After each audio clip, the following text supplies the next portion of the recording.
Apakah akan dibuka semua itu dengan cepat oleh Allah Subhanahu wa taala? Belum tentu. Kunci pertama, jika doa Anda ingin segera dijawab oleh Allah Subhanahu wa taala, maka yang pertama, Assalamualaikum warahmatullahi wabarakatuh. Apa kabar sahabat? Keluarga Islam ingin menghimbau, daripada kolom komentar digunakan untuk mencela dan menjadi dosa jariah, lebih baik gunakan komentar untuk menuliskan doa Anda. Dan mari kita aminkan bersama. Karena doa yang diaminkan bersama, insya Allah lebih besar peluangnya dikabulkan Allah Subhanahu wa taala. Dukung terus perjuangan keluarga Islam dengan cara klik like, subscribe, serta aktifkan tombol loncengnya. Dan mari kita perjuangkan agama kita, karena Anda orang Islam juga kan? Selamat menonton!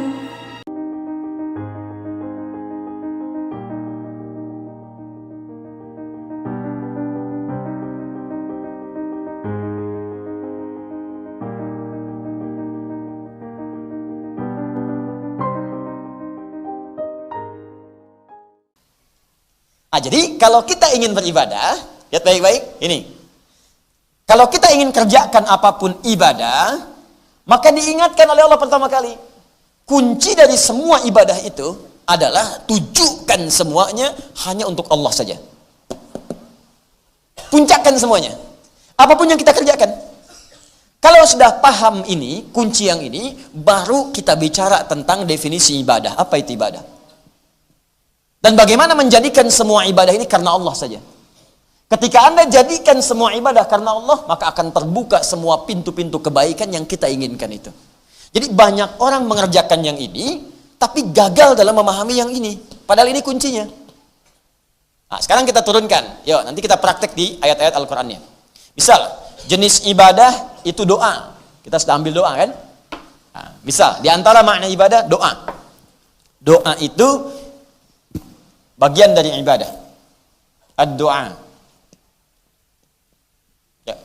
Bahkan secara bahasa, doa itu nama lainnya ibadah.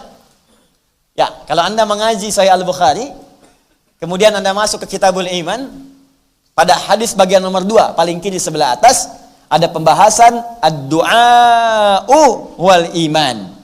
Iman itu intisarinya ada pada doa. Doa itu bagian dari intisari iman. Kemudian di bawahnya ad-du'a'u fil lughati al-ibadatu. Yang dimaksud dengan doa itu secara bahasa adalah ibadah. Karena itu ketika Allah berfirman di Quran surah ke-7 ayat 180, wa qala rabbukum ud'uni astajib lakum. Rabbu berfirman kepadamu, ya, awas, berdoalah kepadaku, maka aku akan menjawab. Innalladzina yastakbiruna an ibadati. Sungguh orang-orang yang sombong yang tidak mau berdoa kepadaku. Berdoa di sini menggunakan kata ibadah. Yastakbiruna an ibadati. Orang-orang yang sombong enggak mau berdoa kepadaku. Doa di sini disebut dengan ibadah. Innalladzina yastakbiruna an ibadati. Ibadah. Fokus. Tahan. Nah, sekarang yuk kita lihat. Bukankah doa itu Anda ingin meminta sesuatu? Bukankah dalam doa Anda ingin memohon sesuatu? Ya Allah, mudahkan urusan saya. Ya Allah, lancarkan bisnis saya. Ya Allah, lancarkan ujian saya. Bukankah ingin dibuka semua pintu kebaikan? Baik. Apakah setiap orang yang berdoa akan cepat dikabulkan? Ya Allah, sembuhkan penyakit saya. Ya Allah, sembuhkan penyakit tetangga saya. Apakah akan dibuka semua itu dengan cepat oleh Allah Subhanahu wa taala? Belum tentu. Kunci pertama, jika doa Anda ingin segera dijawab oleh Allah Subhanahu wa taala, maka yang pertama, jadikan doa itu bagian dari ibadah kita kepada Allah Subhanahu wa taala. Pahami dengan ibadah. Bukan sekedar bicara. Ya Allah, besok saya mau bekerja, ya Allah lancarkan pekerjaan saya. Tidak. Jadikan doa bagian dari ibadah. Karena bagian dari ibadah maka punya adab. Apa adab yang pertamanya? Tujukan semua itu, niatkan semua itu dengan berpasrah, khususkan hanya kepada Allah saja. Tidak kepada yang lain. Nah, bagaimana caranya? Contoh, yuk kita mulai pelan-pelan. Buka Al-Quran, surah ketiga, Ali Imran, ayat ke-38, paling kanan sebelah atas. Ya, paling kanan sebelah atas. Quran surah ketiga, Ali Imran, ayat 38. Alhamdulillah. Hunalika da'a Zakaria rabbah Qala rabbi habli min ladunka dzurriyyatan thayyibah innaka sami'ud du'a. Perhatikan, kita akan praktek hukum ikhtisas di sini. Rumus kalau kita ingin berdoa. Ini kan rumus umumnya, jadikan ibadah kita semua hanya karena Allah saja, gitu kan? Jadikan ibadah kita semua hanya karena Allah saja. Kalau kita lakukan semua ibadah karena Allah, maka Allah akan cepat memberikan apa yang ingin kita harapkan. Contoh, apa bentuk ibadah yang pertama? Contoh pertama, doa. Ya, doa adalah bagian dari ibadah. Dalilnya tadi, firman Allah, wa qala rabbukum ud'uni astajib lakum innal ladzina yastakbiruna an ibadati. Ya, Allah berfirman, ayo berdoa kepada saya, aku akan jawab. Jadi setiap kita berdoa, Allah pasti jawab. Sungguh orang-orang sombong itu yang enggak mau berdoa kepadaku. Doa di situ disebut dengan ibadah. Yastakbiruna an ibadati. Nah, sekarang fokus baik-baik. Ya Allah, saya ingin berdoa kepadamu. Ingin ibadah. Masuk dalam kategori na'budu. Bagaimana cara memohonnya supaya apa yang kita mohonkan itu cepat dikabulkan? Maka rumus Al-Fatihahnya, jadikan doa itu dengan sifat ikhtisas. Bagaimana praktek ikhtisas itu? Cari kalimat-kalimat, cari kemas kalimat-kalimat, kata-kata yang menunjukkan di untayan kalimat itu semua permohonan tujuannya ke Allah saja, bukan kepada yang lain. Apa contohnya? Kita ambil Al-Quran surah ketiga ayat 38. Di sini kisah Nabi Zakaria alaihi salam. Bagi yang kisahnya serupa, silahkan amalkan. Boleh jadi ditampilkan dalam Al-Quran sebagai bimbingan kepada kita. Kalau punya situasi serupa, jangan cari doa yang lain, pakai doa yang ini. Yang sama persis dikisahkan di situ. Nanti ada doa orang sakit, doa pengen sukses dalam bisnis ada, doa untuk keturunan ada. Nah, sekarang kita lihat ya. Nabi Zakaria, saya sedikit pelankan.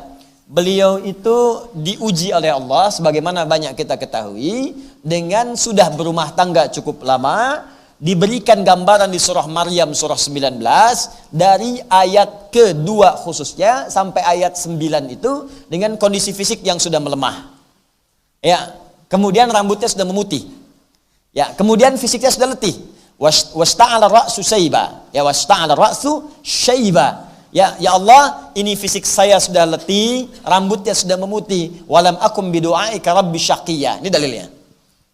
Kaf ha ya ain sad. Dzikru rahmati rabbika 'abdahu Zakaria. Kata Allah, hei kalian semua, ingat baik-baik, perhatikan ayat ini, perhatikan surat ini. Aku akan sebutkan kepada kalian sebagian dari rahmatku kepada hambaku, namanya Zakaria. Idnada rabbahu, ketika ia bermohon berdoa kepadaku, kepada Allah, kepada Rabbnya. Ya, Rabbi anni massaniya idnada rabbahu anni, ketika ia bermohon kepada Rabbnya, perhatikan kalimatnya. Ya Allah, aku sudah letih. Fisikku letih. Rambutku sudah memutih. Apa kaitan dengan dalil doanya? Walam akum bidu'aika rabbi syaqiyya. Tapi dalam keadaan fisikku letih, rambutku sudah memutih, aku tak putus asa dalam berdoa kepadamu. Doa, ini bagian dari ibadah. Tahan.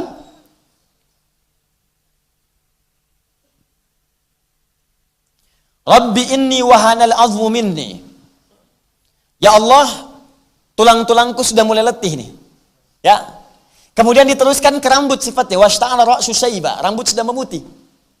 Jadi Anda bayangkan, walam akum bidu'aika rabbi syaqiyya. Tapi sejak aku berumah tangga sampai keadaan seperti ini, aku diuji belum punya keturunan, aku tak pernah putus asa dalam berdoa. Coba lihat ya kalimat ini. Bapak Ibu sudah berumah tangga, dari rumah tangga sudah menikah, maaf ya, rambut masih hitam, belum dikasih keturunan. Sampai rambut sudah putih, fisik sudah letih, artinya sudah sepuh, ya. Tapi dalam kondisi itu pun masih yakin dengan Allah. Gak pernah berpikir yang lain. Gak pernah minta-minta kepada yang lain. Masih yakin, saya khususkan doa saya kepada Allah saja. Saya yakin pasti dijawab. Ini adab yang pertama. Jadi ikhtisas yang pertama itu, kalau Anda ingin memohon sesuatu, maka hadirkan puncak harapan kita yang paling dalam hanya kepada Allah saja. Walaupun situasi yang dihadapi oleh kita, kata orang mustahil. Ya, biarin aja orang bilang apa. Ini Nabi Zakaria lebih dahsyat lagi. Rambut memutih, fisik sudah letih, istrinya divonis oleh medis sudah monopos dan mandul. Jadi kata medis gak mungkin punya keturunan.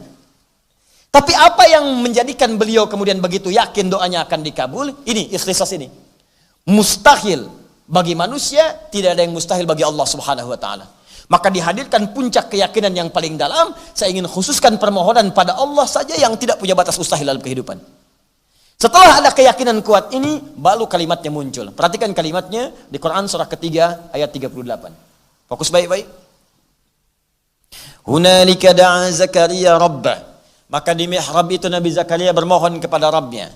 Qala rabbi habli min ladunka dzurriyyatan thayyibah innaka sami'ud du'a. Fokus baik-baik. Ya, saya terjemahkan dulu. Qala rabbi habli. Ya Allah yang tidak punya batas dalam pemberian, mohon anugerahkan kepadaku keturunan. Min ladunka, dari sisimu saja. Karena orang lain mengatakan kau nggak mungkin punya keturunan. Secara medis ditolak. Secara klinis mustahil. Maka aku tinggalkan mereka, aku khususkan permohonanku kepadamu saja. Perhatikan baik-baik. Innaka sami'ud du'a. Ini yang pengen saya jelaskan. Ini yang dimaksud ikhtisasnya. Innaka sami'ud du'a.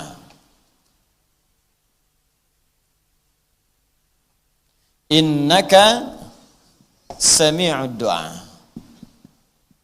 Napa ini Pak Bu ya? Saya kotakin ya. Innaka sami'ud du'a. Perhatikan bagaimana cara menerjemahkan kalimat ini dengan kalimat yang sangat indah. Terjemahan yang sangat menyentuh. Ini kalau orang baca bahasa dengan orang Arab, baca kalimat seperti ini dalam sekali maknanya. Bapak Ibu sekalian, perhatikan baik-baik. Pertama, di sini digunakan penguat nun taukid. Inna. Harfu nasbin wa taukidin tansibul isma wa tarfa'ul khabar. Harfu nasbin, huruf yang menasabkan. Kalau di ilmu nahwu menasabkan kalimat setelahnya menjadi fathah. Tapi kalau di ilmu lughah ini bukan sekedar menasabkan, menjadikan harokat setelahnya fathah. Misal, inna setelahnya ada masjid, harokat di ujungnya fathah. Innal masjidah, pasti a, fathah, fathah, fathah. Itu nahwu. Tapi kalau ngaji ilmu lughah, nasbin itu artinya menguatkan, menancapkan sesuatu kepada jiwa. Orang Arab mengatakan nasabar rajulu asahu alal ardi. Seorang lelaki menancapkan tongkatnya ke bumi begini. Nancap, kuat. Sehingga gak goyah. Nah, kalau kalimat menggunakan inna, itu artinya kita ingin mengungkapkan sesuatu dengan kuat. Saking kuatnya kita tancapkan keyakinan dalam hati kita. Ya, jadi kalau dalam bahasa kita begini, ya Allah, saya yakin seyakin-yakinnya. Dan saya tancapkan keyakinan itu di hati saya. Kak, cuman engkau ya Allah. Sami'ud du'a, yang pasti mendengar doa saya. Jadi saya tancapkan keyakinan itu di jiwa saya. Hanya engkau yang pasti mendengar doa saya. Kalau pada yang maha mendengar saja tidak mengabulkan, di sini ikhtisasnya. Kalau pada yang maha mendengar saja tidak mengabulkan, lantas kepada siapa lagi aku mesti memohon? Dalam sekali. Jadi ketika mengkhususkan sesuatu minta kepada Allah, dicarilah oleh Anda semua kalimat yang sangat menyentuh, yang dengan kalimat itu sulit rasanya untuk mengelak. Dan sulit rasanya untuk ditolak.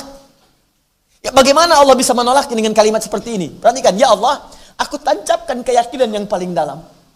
Bahwa hanya engkau yang maha mendengar doa saya.